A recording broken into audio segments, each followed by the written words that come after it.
സ്ഥാപിച്ചതിനെതിരെ ഇപ്പോൾ SFI വലിയ സമരം നടന്നു. അതിൽ അവർ ഉന്നയിക്കുന്ന ആരോപണം കോൺഗ്രസോ കോൺഗ്രസിന്റെ ഏതെങ്കിലും സംഘടനകളോ ഒരു നിലപാടോ ഒരു അഭിപ്രായ പ്രകടനമോ നടത്തുന്നില്ല എന്നുള്ളതാണ്. പിണറായി വിജയനും അതോടൊപ്പം തന്നെ MP ഗോവിന്ദൻ മാസ്റ്ററും ഗവർണറെ താലോലിക്കുകയും പിന്തുണയ്ക്കുകയല്ലേ ചെയ്യുന്നത്. ഞങ്ങളെന്നെ വിടുന്നത്. ഞങ്ങൾ ഇതൊക്കെ നേരത്തെ എതിരാണ്.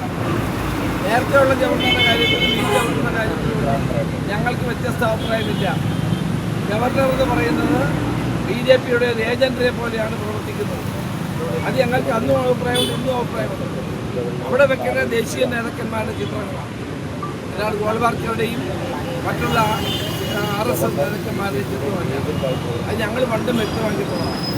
നിങ്ങൾ ഈ ചോദ്യം ചോദിക്കേണ്ടിയിരുന്നത് പിണറായി വിജയനാണ് മുഖ്യമന്ത്രിയോടും MP ഗോവിന്ദൻ മാസ്റ്ററോടും പറയുന്നത്. അവരാരും ഒന്നും പറഞ്ഞിട്ടില്ല.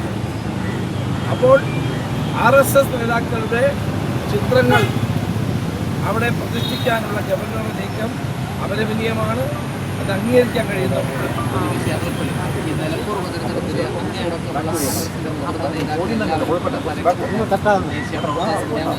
എല്ലാവരും പക്ഷേ വിദേശ പര്യടനം കഴിഞ്ഞെത്തിയിട്ടും തരൂര് ആ പ്രചരണ പരിപാടികൾ ഒരിടത്തും ഉണ്ടായിരുന്നു. അത് ക്ഷണിക്കാത്തത് കൊണ്ടാണ് അദ്ദേഹം ബോധപൂർവ്വം വരാത്തത്. അദ്ദേഹം വിദേശത്തായിരുന്നു.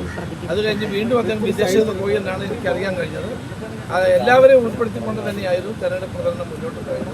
ശശി തരൂർ തീർച്ചയായും സ്ഥലത്തുണ്ടായിരുന്നു. അദ്ദേഹം വന്നേനാണ് എൻ്റെ വിശ്വാസം. അല്ല അദ്ദേഹം വിദേശത്തായിരുന്നു. ടീമിൻ്റെ ചുമതലയായിരുന്നു. അദ്ദേഹം വെളിയിലായിരുന്നു. അത് കഴിഞ്ഞ് വീണ്ടും അദ്ദേഹം ഡൽഹിയിൽ അദ്ദേഹം ഉണ്ടായതിന് തീർച്ചയായിട്ടും അദ്ദേഹം വന്നേനാണ്. ഞങ്ങളെല്ലാവരും ഒറ്റക്കെട്ടായിരുന്നു.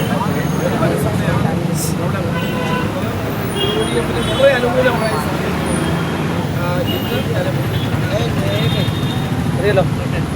ഇനി ആശാവർക്കർമാർ